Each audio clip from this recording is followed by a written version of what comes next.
കോഴിക്കോട് ബീച്ചിൽ ജില്ലാ tourism promotion council ഒരുക്കിയ ടണൽ അക്വേറിയം കാണികൾക്ക് അത്ഭുതമാകുന്നു. ഏറെ നാൾ അടഞ്ഞു കിടന്നിരുന്ന അക്വേറിയം വീണ്ടും തുറന്നതോടെ നിരവധി പേരാണ് വിവിധയിനം മത്സ്യങ്ങളെ കാണാൻ എത്തുന്നത്.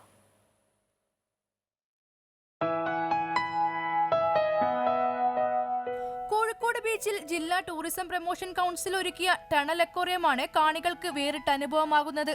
അപൂർവയിനം മത്സ്യങ്ങളും വർണ്ണാഭമായ ലൈറ്റുകളോട് കൂടിയ ജലധാരയും സംഗീതവും ഈ കാഴ്ചയ്ക്ക് മാറ്റുകൂട്ടുന്നു.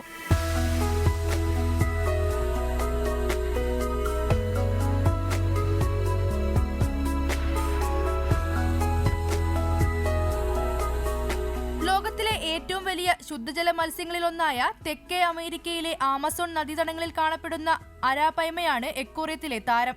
അലിഗേറ്ററും റെഡ് ടെയിൽ കാറ്റ്ഫിഷും ബ്ലാക്ക് ഗ്രോസ്റ്റും തുടങ്ങി 120ഓളം അലങ്കാര മത്സ്യങ്ങൾ കാണികൾക്ക് അത്ഭുത കാഴ്ചയാവുകയാണ്. സംഗീത ജലധാരയൊക്കെ ഉള്ളതുകൊണ്ട് ആൾക്കാർക്ക് കൂടുതൽ നല്ല ഇൻട്രസ്റ്റ് ആയിരിക്കുകയാണ് ഇപ്പം. പിന്നെ മെയിനായിട്ട് നല്ല ഫ്രഷ് വാട്ടർ ഫിഷാണ് മെയിനായിട്ടുള്ളത്. അതിൽ മെയിനായിട്ടുള്ളത് അരപ്പൈമയാണ്.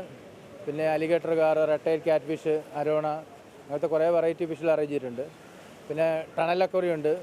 അത് ഇവിടെ കോഴിക്കോട് ആദ്യമായിട്ടാണ്, എവിടെയില്ല. അതുകൊണ്ട് തന്നെ എല്ലാവർക്കും ജനങ്ങൾക്ക് വരുന്നവർക്കെല്ലാം നല്ല അഭിപ്രായം. അക്വേറിയം കണ്ടു മടങ്ങുന്നവരെല്ലാം വളരെ സന്തോഷത്തിലാണ്. ഇത്തരത്തിൽ വൈവിധ്യമാർന്ന മീനുകളെ ഒരുമിച്ച് മറ്റെവിടെയും കണ്ടിട്ടില്ലെന്ന് അവർ പറയുന്നു. നല്ല വെറൈറ്റി ഫിഷിനെ കാണാൻ പറ്റിയിട്ടുണ്ട്. എൻജോയ് ചെയ്യാൻ പറ്റുന്ന അക്വേറിയത്തിനുള്ളിലൂടെ കടന്നു പോകുമ്പോൾ ശരിക്കും ഒരു കടലിലൂടെ കടന്നു പോകുന്ന അനുഭവമാണ്. തലയ്ക്ക് മുകളിലും ഇരുഭാഗങ്ങളിലും മീനുകൾ അങ്ങനെ ഒഴുകി നടക്കും. മഴ പെയ്യുമ്പോഴെയുള്ള ജലധാരയും അക്വേറിയത്തിന്റെ സൗന്ദര്യത്തിന് മാറ്റുകൂട്ടുകയാണ്. നല്ല കളർഫുൾ മീനുകളെ അങ്ങോട്ട് വലിയ മീനായിരുന്നു. എനിക്ക് ഭയങ്കര ഇഷ്ടപ്പെട്ടു. എനിക്ക് ലൈറ്റ് മ്യൂസിക് ഒക്കെ ഇഷ്ടപ്പെട്ടു. മഴ പോലെ വെള്ളം വരുന്നത് ഇഷ്ടപ്പെട്ടു.